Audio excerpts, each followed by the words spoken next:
Sa nakaraang chapter, nagawa ni Jinwoo na matalo si Baruka katulong ang kanyang mga shadow. Bukod pa dito, nagawa rin niyang maging shadow si Kim Chul, ang rank A hunter na pinangalanan niyang Iron. Sa pagpapatuloy ng chapter 55, ipinakita si Sangnim at sinabi niyang 3 AM na nang madaling araw at katumbas nito ay 1 linggo na ang nakalipas sa loob ng Red Dungeon. Kaya naman, sinabihan niya si Yunho na bakit daw hindi na lang ito maunang umuwi at sila na lang daw ang magbabantay sa labas ng Red Gate. Sumagot naman si Yunho na paano nga daw siya makakapagpahinga kung ang kanyang mga tauhan ay nasa ganitong sitwasyon. Kaya naman maghihintay na nga lang daw siya hanggang magumaga. Mula nga doon, nagulat na lang sila dahil unti-unti nang nag-iiba ang Red Gate. Dito ay na-realize nila na cleared na nga daw ang dungeon kaya makakalabas na ang mga tao sa loob nito. Sinabi naman ni Yunho, nagtagumpay ba daw ba si Kim Chul sa pag-clear ng gate? At pinakita nga doon na naglabasan na ang mga nakasurvive na hunter sa gate na kung saan nagiiyakan pa ang mga ito. Huling lumabas naman si Jinwoo, napaisip na lang doon si Sangnim na tama na nga ang iniisip ko. Mula nga doon ay tuluyan nang nagsarado ang gate. Dito ay sumisigaw si Yunho kung nasaan nga ba daw si Kim Chul. Kaya naman tinanong niya si Heejin kung ito lang ba daw lahat ang nakaligtas. Sinang-ayunan naman ito ni Heejin na may malungkot na sagot. Oh,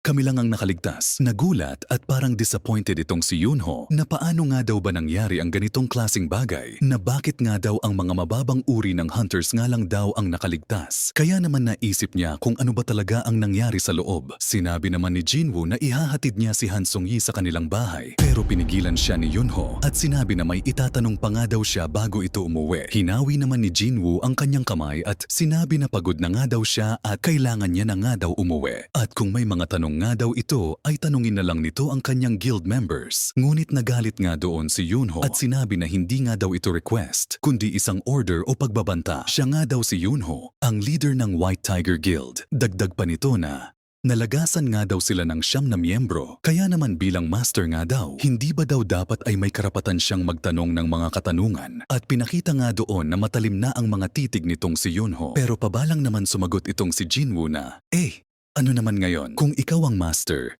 di ba dapat magpasalamat ka pa muna sa akin? Grabe nga ang pagsagot dito ni Jinwoo sa isang Class S hunter, mga kaibigan. Kaya naman natauhan naman itong si Yunho at sinabi na tama nga daw itong si Jinwoo. Kaya pagpasensyahan na nga daw siya. Stress nga lang daw siya sa mga nangyari. Mula nga doon, tuluyan nang umalis itong si Jinwoo. Dito ay tinanong ni Yunho si Heejin kung bakit nga daw parang mainit ang ulo nitong si Jinwoo. Sumagot naman si Heejin na hindi nga daw siya sure. Pero nung matapos daw mapatay ni Jinwoo ang boss ng dungeon, sumigaw nga ito ng arise ng 3 beses at doon na daw ito nagwala at nagalit. Sumagot naman si Sangnim na humihingi ng pasensya kay Yunho at sinabi na marahil nga daw ay pagod lang daw itong si Jinwoo pero mabait naman daw itong tao. Sumagot naman si Yunho na hindi nga daw yan ang problema. Ang problema nga daw ay bakit hindi pa ito ni-recruit ni Sangnim. Nagtaka naman si Sangnim sa sinabi ng kanyang master. Sinabi naman ni Sangnim na kung ganun nga daw ka-confident si Jinwoo, sa oras na naglaban nga daw sila, marahil nga daw ay maputulan siya ng braso laban kay Jinwoo. Sumagot naman si Sangnim na gagawin niya nga daw ang lahat para ma-recruit itong si Jinwoo. Sumagot naman si Yunho na ibibigay nga daw ang buong suporta niya kay Sangnim. Kaya naman,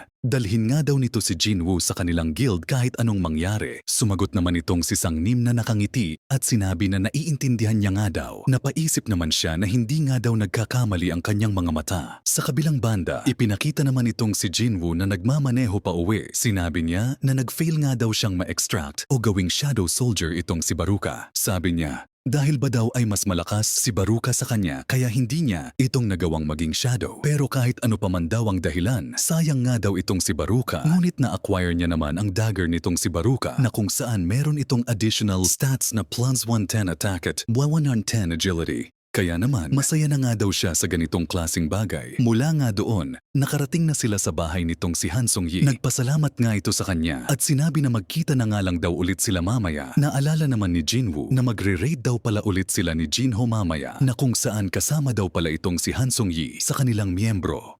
Pagkalipas nga ng umaga, nagtaka si Jinwoo dahil sa mga kumikintab na items nitong si Jinho. Sinabi na nga lang ni Jinwoo na saan naman daw nito nakuha ang mga suot nito. Dagdag pa nito na dapat nga daw ay siya ang susundo dito kay Jinho. Sumagot naman si Jinho na si Jinwoo nga daw ang tumulong sa kanya. Kaya naman siya nga daw dapat ang magabala na sumundo dito. Mula nga doon, umalis na sila at dito sinabi ni Jinwoo na may dadaanan nga daw sila. Nagtanong naman si Jinho kung sino nga daw ang kanilang dadaanan. Tinawagan naman ni Jinwoo si si Han Song-yi at sinabi niya dito na lumabas na nga daw ito ng bahay dahil dadaanan nila ito para sunduin. Sinabi naman ni Jinho, ang tinutukoy ba ni Jinwoo na Han Song-yi ay yung isa sa mga miyembro natin? Sumagot naman si Jinwoo, oo nga, tama ka. Kaya napaisip si Jinho na parang close nga daw itong si Han Song-yi at Jinwoo at baka nga daw may namamagitan sa dalawa. Pagdating nila sa tapat ng bahay ni Han Song-yi, tinanong ni Jinho si Jinwoo, tatawagin ko na ba siyang sister-in-law? Nagtaka naman si Jinwoo at sinabing, bakit mo siya tatawaging sister-in-law? Kaibigan lang siya ng kapatid ko. Dumating na si Han Song-yi at binati sila. Tinanong ni Jinwoo kung nakatulog ba siya kagabi. Sumagot si Han Song-yi, hindi nga ako nakatulog kagabi. Sinabi naman ni Jinwoo, marahil ay napagod ka sa ginawa natin, kaya magpahinga ka na lang sa sasakyan habang nasa biyahe tayo. Tinanong ni Han Song-yi kung nakatulog ba si Jinwoo. Sumagot si Jinwoo,